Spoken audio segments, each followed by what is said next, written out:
หายังหาทุ่งย่างบ่เฮ้ยยังไปตกลงซ้ำยังไปตกลงซ้ำยังไปตกลงอยู่ตกก็ต้องเอาแม่บ่ตกก็ต้องเอาได้ว้าวเลยว่าดอกว้าวเท่เนาะเอาสิใส่ถุงมาเลยได้นี่บ่ยาวเรามาซื้ออยู่รู้ได้เท่าไรตัวนี้แม่ลูกของเขาผ่าเขาอยากได้เส้นนึงเบิ่งเฮ็ดเช่นนี่เด้แต่เส้นนี่หลายเด้อเฮ็ดปวกจิกเด้อแซ่บบ่อันปนป้อบ้านน้องปักช่องอยู่นอกทางพุ่นน่ะอยู่นี่ปลาไหนสิบ่ฮู้น้องปักช่องกาประมาณสัก1ไปซื้อมาเพื่อให้กินน้ำในเด้อจังอันก็แล้วแต่โตเอาตำทะเลเด้อทำมันมีเอาตำยังซะมาไว้ได้แหละเหยียบ800,000โดดๆโอ้ยนี่ตัวนี้ไปเลยให้อ้ายย่างน้ำก้นบาดนี่นี่ห้องจะไปตองเลยหยัดดึกใส่เพิ่นนี่นะพี่น้องเลย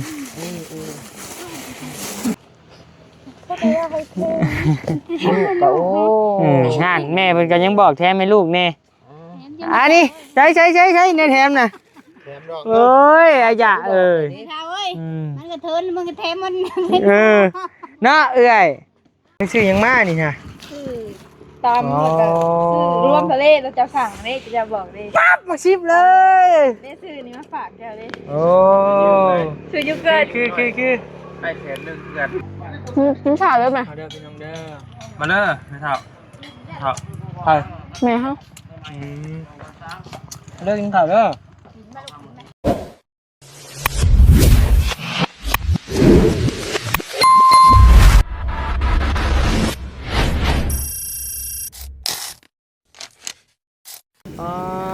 พี่น้องเฮ็ดปวกเด้อพี่น้องเด้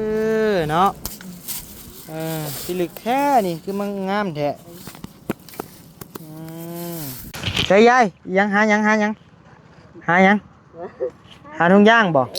เฮ้ยยังไปตกลงซ้ำยังไปตกลงซ้ำยังไปตกลงอยู่ตกก็ต้องเอาแม่บ่ตกก็ต้องเอาได้ว้าวเลยว่าดอกว้าวเท่เนาะเอาสิใส่ถุงมาเลยได้นี่บ่ยาวเรามาซื้ออยู่รู้ได้เท่าไรตัวนี้แม่ลูกของเขาผ่าเขาอยากได้เส้นนึงเบิ่งเฮ็ดเช่นนี่เด้แต่เส้นนี่หลายเด้อเฮ็ดปวกจิกเด้อแซ่บบ่อันปนเอาพวกบ่อ้ายเฮ็ดปวกนี่แซ่บบ่จิกบ่เฮ็ดปวกเอาตะกี้เขากินเฮ็ดปวกยังซะก็เฮ็ดปวกออกตามเราห่วยนี่ปวกจิกใหญ่อ๋อคนละปวกบ่อันนี้เฮ็ดปวกเขาว่าเฮ็ดปวกน้ำแกงอันนี้ก็อันเดียวกันเดียวกับจิกอันเดียวกันแซ่บบ่อ้ายเอาบ่หอมบ่เอาคือแผงละคันถือกันนะสิเอา2อัน50นี่ก็เฮ็ดคือเช่น1ได้นี่ฮะปวกมันออกลายแต่ว่าราคาปกตินะซะ80ไปแม่ในกระตานี่แล้วสิเอาตัวนี้นำเขาบ่ขายสิเอาตัวนี้นำของเขาพักลูกอันนี้ของข่อยเองเขาบ่ได้ตัวแล้วอันนี้80อันนี้50นี่ไปอันสิซื้อซอยไปนะชื่อตามนี้แหละบ่ขายถ้าใครอยากได้แสนนึงลูกอันนี้ของเขา90ไป90ขายใครอยากได้แสนเพิ่นเว้านี่เขาก็บ่ขายของเขาพาบ่แม่นของข่อยคันของข่อยก็กองแล้วนี่เด้ไปบ่ไปใช้น่ะไปเอาไว้เลยไปใช้หน่อยอยู่ใช้น่ะป้อบ้านน้องปักช่องอยู่นอกทางพุ่นน่ะปลาไหนสิบ่ฮู้น้องปักช่องกาประมาณสัก1ไปซื้อมาเพื่อให้กินน้ำในเด้อจังอันก็แล้วแต่โตเอาตำทะเลเด้อทำมันมีเอาตำยังซะมาไว้ได้แหละเหยียบ800,000โดดดังออกติดจักแล้วก็เยี่ยวไปเลยน้อยโยนเข้าไปนี่แหละเนาะไปโหลดโชคลงให้เพิ่นนี่นะเอาก็2อัน50นี่สิเอาใส่ถุงแล้วนี่เอานี่เส้น1แล้วก็เอา2อันนี้นี่มกหานี่ก็แม่มกแซ่นี่เนี่ยเฮาย่านบ้านๆนะเฮาเมื่อมื้อแรงพุ่น ไปแม่ถ่ายคลิปไปนะ หมอกใช่ไม่ต้องใหญ่ เอาก็ได้ทุก น้อยท่านี่แม่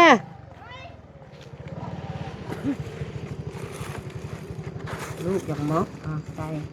ใช่ มกข้าเนี่ย นี่หาหมูกันเลยหมอกให้ลูกเนี่ยนางอ่ะ มากินดิสิงอนรถมันเตี้ยโคตรนี่ตัวนี้ ไปเลยให้อ้ายย่างน้ำก้นบาทนี่ นี่ห้องฉันไปตองเลยหยัด ดึกเสเพิ่นนี่นะพี่น้องเลย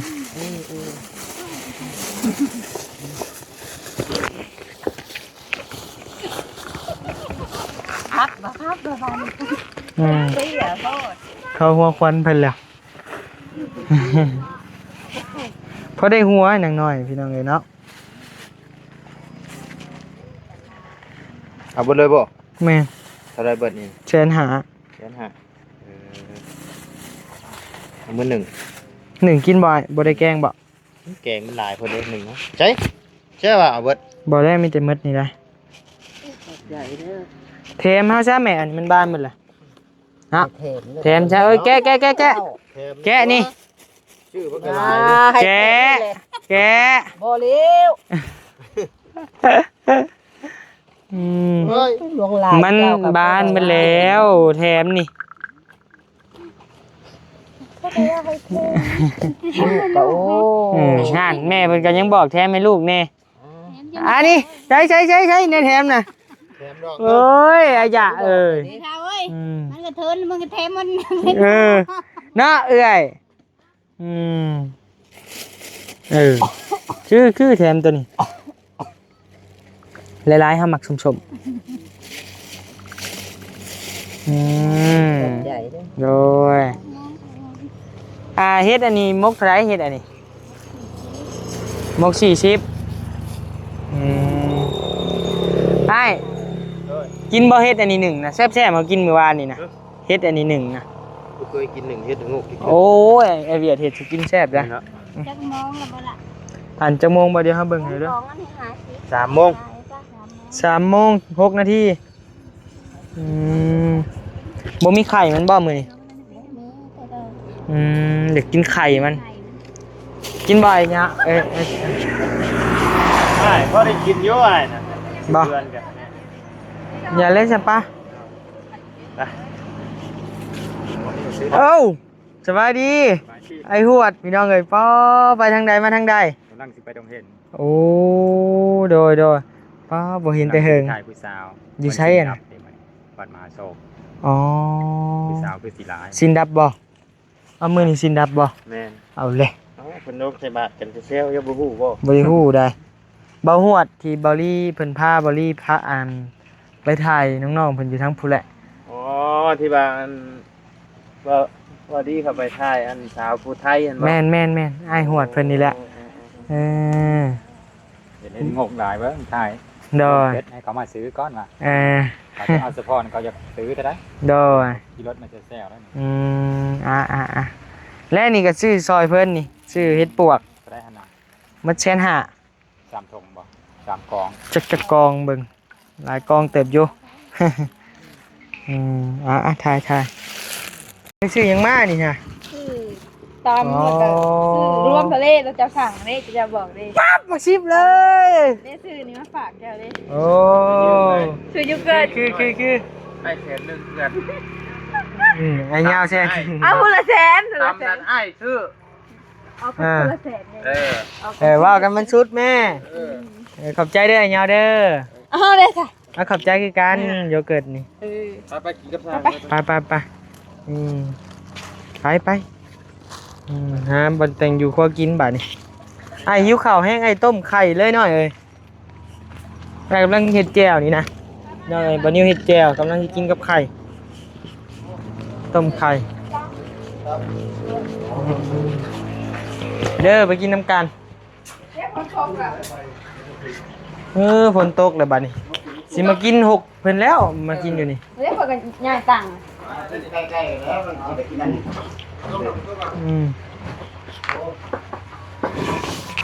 นางพุ่นก็บ่ได้อีกหน่อยบาน ฮะเพิ่นเฮ็ดเวียกได้ มันมีตั้งเพิ่นใส่ เอาฉานมาปูใบหน่อยมีบ่ฉานนะอยู่ลุมนะโอ้มันสิเปื้อนเพิ่นฉากเพิ่นปูนอน บ่มีนะ นี่มึงเอาไปแปะให้มึงเอาไปแปะให้มึงให้ได้ หือ โกฮาร์ดแปะกูเอา ไปอันผู้นะผู้ไปกั้งผู้มันคือว่าอยากเปื้อนๆนะอยู่นี่ คนบ่แห้งได้จำคิว เอาถ้วยเดี๋ยวสิไปแต่งให้อยู่นี่เดี๋ยวอย่ามันแต่งน้อยเงี้ยผู้นั่งบนโล่งผู้เจ้า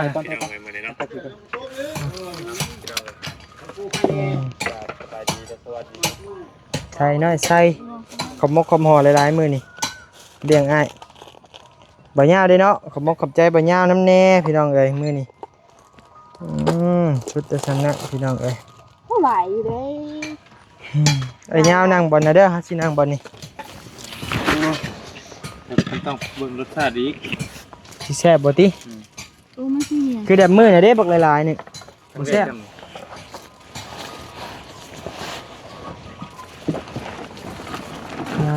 ต่อ มันสิยังไง อันยังเหี่ยโอ้ กินเบิดบ่ตำ บ่หมดนะบ่ไล่นะไปก่อน ตัวหาน่ะ เบิ่งโทรหาบ่ไล่ก่อนผู้เครื่องนี้ก็ได้บ่ได้เว้ย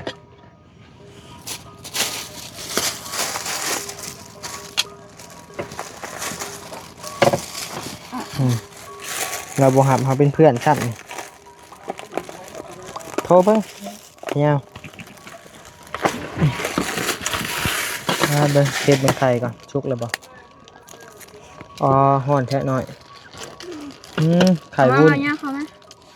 ไข่วุ้น กิน หน่อย บ่เบิดดอก หลาย หลายแค่หน่อย กินมาก่อน ตัว แม่นนะ น้อยครับเอ้าเอาทราย มาแม่ไอ้บ่ยากหน่อยตามนี้ไอ้กินบ่ได้แต่ว่าไอ้พยุดเจ้าสิซื้อ ตำ จืดตามทะเลแม่น่ะเด้อเอาฝาก เบิ่ง เจ้าหน่อยไปกันหักกินตำเด้อนี่ มาเด้อมาแซ่บอ่ะ กินตำนะเบิดได้เจ้าจังหน่อยกัน มาไว้ได้ มาบ่เนี่ย ให้ยาวกุ้งนี่แต่แซ่บเลย กิน เราจิปาก น่าจะปากกินไปเถอะ หลายอยู่ ให้ไข่พี่แล้วแซ่บอยู่หน่อย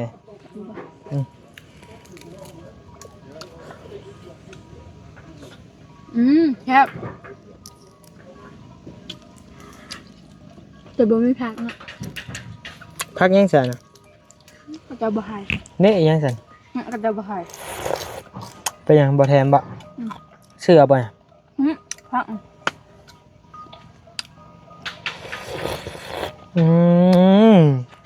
ไข่ลวกฮ้อนว่ะ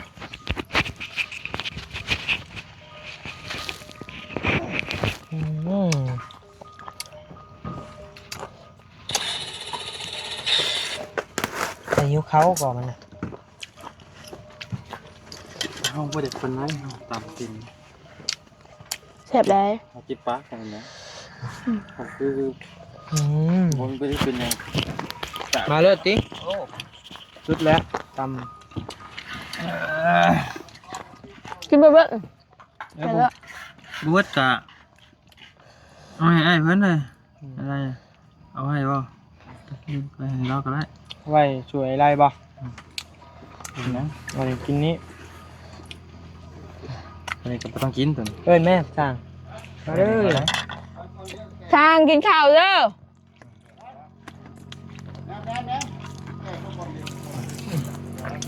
เอามาก่อนต้มกุ้งมาได้ครับ กินข้าวเด้อมา มาเด้อพี่น้องเด้อ มาเด้อไม่เท่า ครับ ใช่ แม่เฮา เลิกกินข้าวเด้อ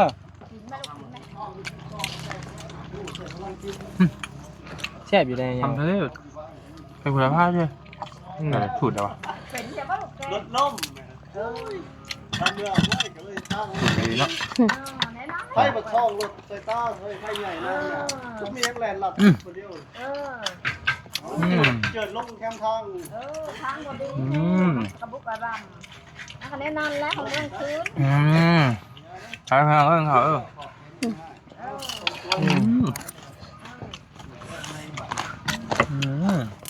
แซ่บเนาะ นี่แหละบ้านเมืองเขา แซ่บเลย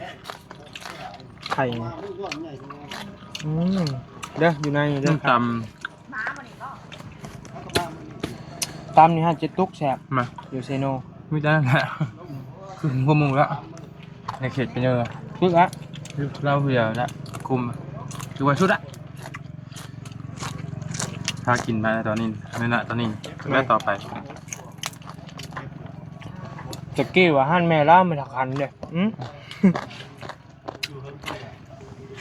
มาวันนี้ล่าว่าประแดกเราแซ่บเลย น้ำปลาแดกนะฮะตามที่แทบไปบนแทบมันอยู่น้ำปลาแดกแล้วด้วย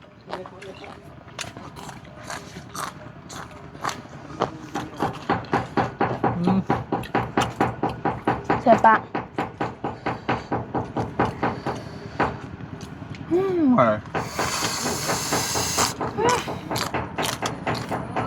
แขนหนึ่ง2 บัญญัติใช่ไหมอะไรเปล่าได้ใช่ไหม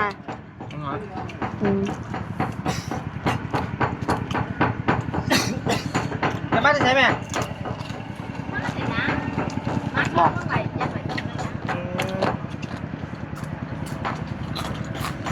แม่ไม่ได้เทียแหละ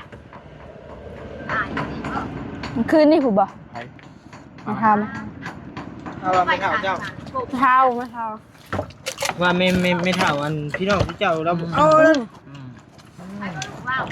นี่คนตัวอ้างคืนเขาไอ้จินกับพวกพริก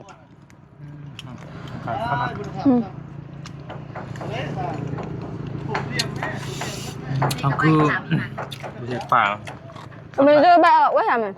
สดน้ำผัก นั่นแหละ ตามทะเลใส่กุหลาบผ้าอาจจะเคยเห็น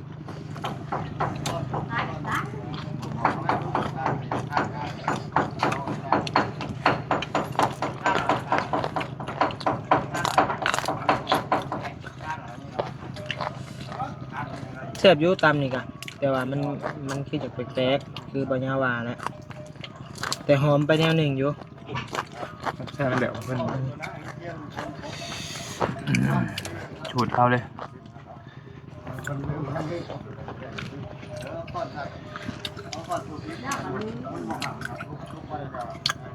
แก่ข้าวเยอะ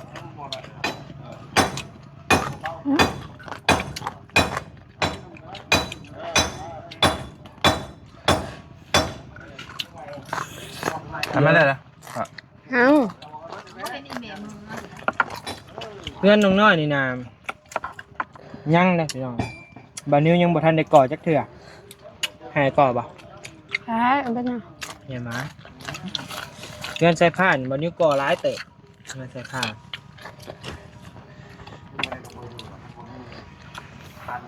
บางอย่างก็ได้ก่อบ่เงินใส่ผ้า บอกแต่บอก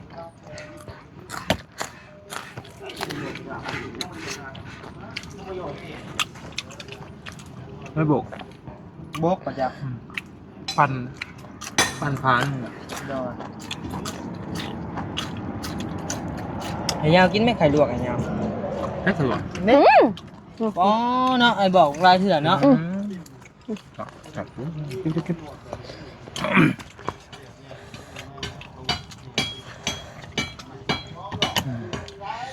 ทำไมเสือกุ้ง จักเอาอยู่ห่ะ สั่งดาวเอามาง ามนี้ในทงยางมาแห่งลาย โยนใส่พันหนองด้วยหน่อยไว้กิน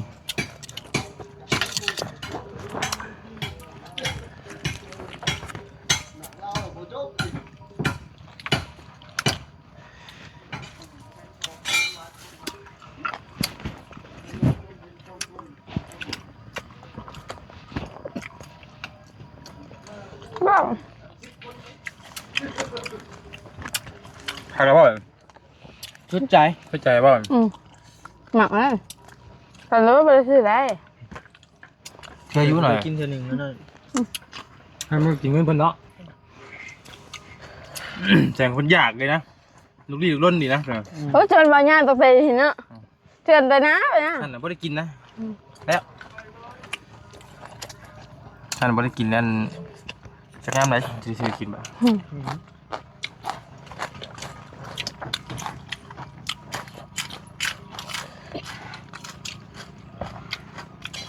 กินเผ็ดแล้วเป็นเลยหมดเท้าอยู่ป่ะ เวลาเต็มเย็นหน่อย ไม่กินป่ะ ออกเพิ่มเติม โอ้ถึงใช้อันนี้กุ้ง จะไปกินป่ะ กินน้องกิน ได้ปลาหลายนะพี่ แล้วก็กินกันชอบกินกันแซมกัน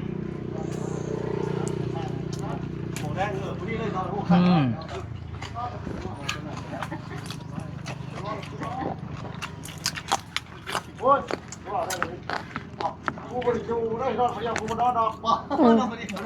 ยาเอาจะว่าได้อยู่ว่าอยู่กันอะไรกูมาอยู่แล้วนอนพยายามกูไม่ได้นอนหรอกนอนพยายามกูนอนเลย เที่ยงกันอยู่แต่หัวฉาก ฮะ ว่านอย่างเงียบว่านเงียบว่านเนาะ ไม่หลายเลย ได้ปลาหลายป่ะ ไม่หลายคนเด้ ทำอะไรป่ะ บ่ได้บ่แม่บ่แม่ ไอ้ มึงไปนอนใส่กูไปนอนอยู่นั่น มือจ้า กวางแล้ว ไปพี่น้องเอ้ยเวลาเฮาก็พอสมควรแล้วเนาะพี่น้องเนาะจังได๋ก็อยู่ดีมีแฮงเด้อขอกินน้ำก่อนจังว่ากันเนาะพี่น้องเนาะสบายดี